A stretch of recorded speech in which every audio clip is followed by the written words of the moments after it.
Good morning. It's Friday, August 11th. And yesterday I'm reading about the new rules that Joe Biden has put in place with respect to China. Now, these rules and restrictions should have been put in place several years ago, I believe. Now, you all know that we are responsible for the Chinese advances in artificial intelligence. We are responsible for much of the Chinese economy. Because for many, many years our businesses took advantage of the fact that China needed work, and we sent all kinds of jobs and industries over to China. And we allowed them to do with our businesses, help them grow into the second most powerful country in the world right now.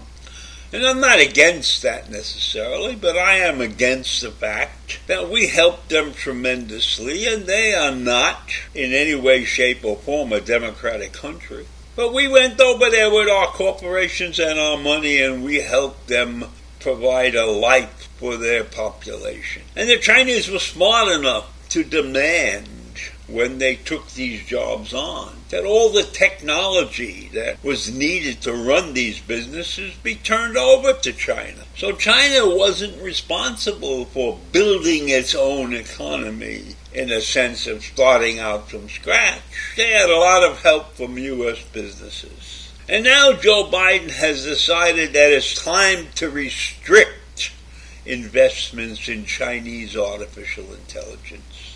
And these restrictions are meant to prevent American knowledge and money from getting to China, to a country that is our adversary in many ways. They support the Russians quietly in the war against Ukraine. And they support other nations like Iran, which are our mortal enemies. So why? Why do we want them to get their hands on any of our technology? Why have we been so lax up to this point? And the real answer to that question is the buck. We are money hungry. So tell me something.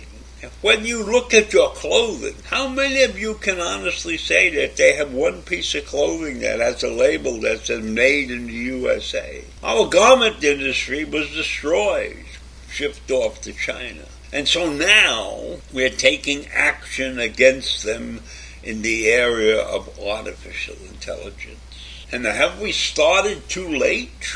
I mean, there is a point at which people learn on their own. You give somebody an inch and they make it a mile. Now the Chinese have complained about this ban. They have called the proposed investment restrictions a blatant act of economic coercion and scientific and technological bullying. And they claim that this action's real purpose, the real purpose of this action was to deprive China of its right to development.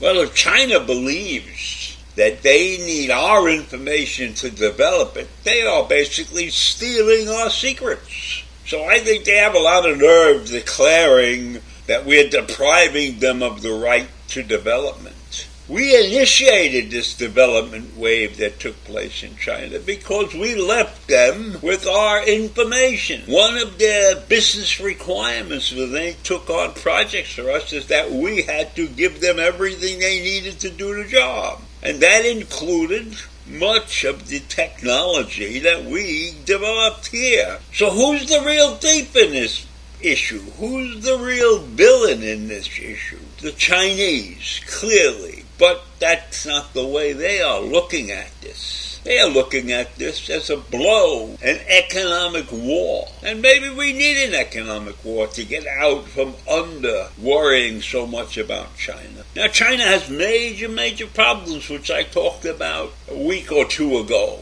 Their population is going to decline severely in the next 20 or 30 years.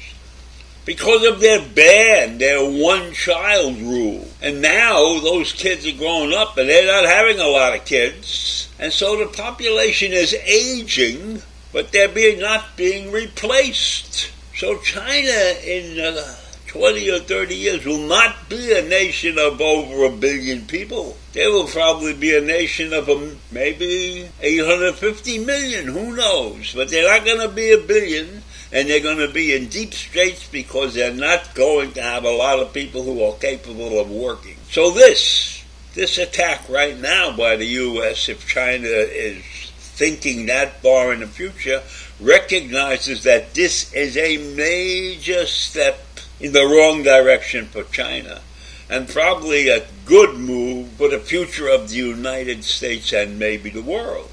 And let us not forget that Taiwan is sitting out there. Taiwan has a valuable product, semiconductors, that very few people are manufacturing at the levels of the Taiwanese. And Taiwan is an independent, democratic part of China, so to speak. So who knows what China will do now in the Taiwan situation, now that we have decided to blackball them in some way, shape, or form.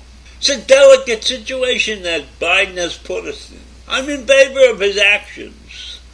I'm glad he's taken these actions.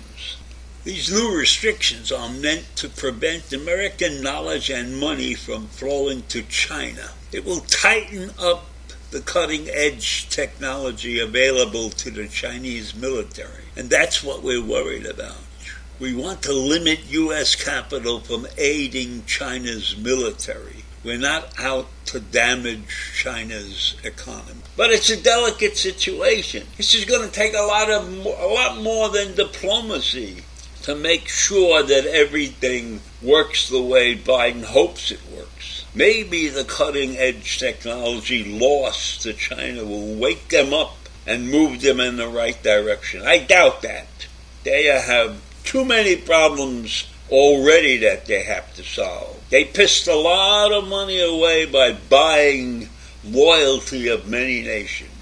And so this is a big strike against them. And we'll have to see what China does in retaliation. I'm sure they're going to figure out some way to attempt to hurt the United States. So it's worth keeping an eye on, the China-U.S. silent battle. Have a great day. See you in the morning. Bye.